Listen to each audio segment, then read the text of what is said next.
முடக்கட்டாந்தலையில் அடை தோசை போடலாம். ராகி மாவில் போட்டு அடை பண்ணலாம். அதுக்கு தேவையான பொருள்லாம் எடுத்து வச்சுருக்கேன். கடலைப்பருப்பு, வெங்காயம், மிளகாய், ஒரு கப்பில் கொஞ்சம் முடக்கட்டாந்தலையை அரிஞ்சு அலசி வச்சுருக்கேன். கொஞ்சம் ராகி மாவு, தேவையான உப்பு, இதெல்லாம் வணக்கிட்டு செய்யலாம். வெங்காயமும் மிளகாயும் வணங்கிருச்சு. கொஞ்சம் உப்பு போட்டுக்கலாம்.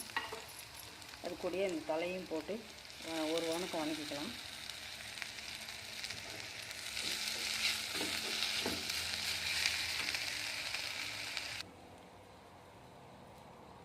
வணங்கிடுச்சு. அப்படியே ராகி மாவில் கொட்டிக்கலாம். கொஞ்சம் தண்ணி சேர்த்து பிணைஞ்சி அடை தட்டிடலாம்.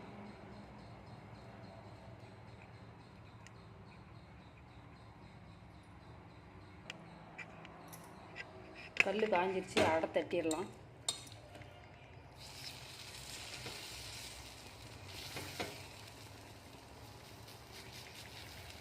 முடக்கத்தாந்தலை, பிரண்டை இதெல்லாம் கொஞ்சம் கொஞ்சம் நம்ம உணவில் சேர்த்துக்கிட்டு வந்தோம்னா டாக்டர்கிட்ட போகிற அவசியமே இல்லை.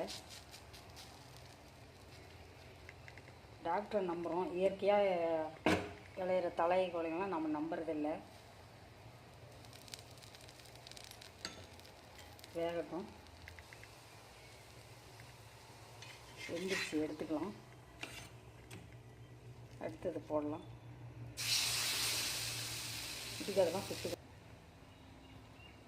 எல்லாம் சுட்டாச்சு.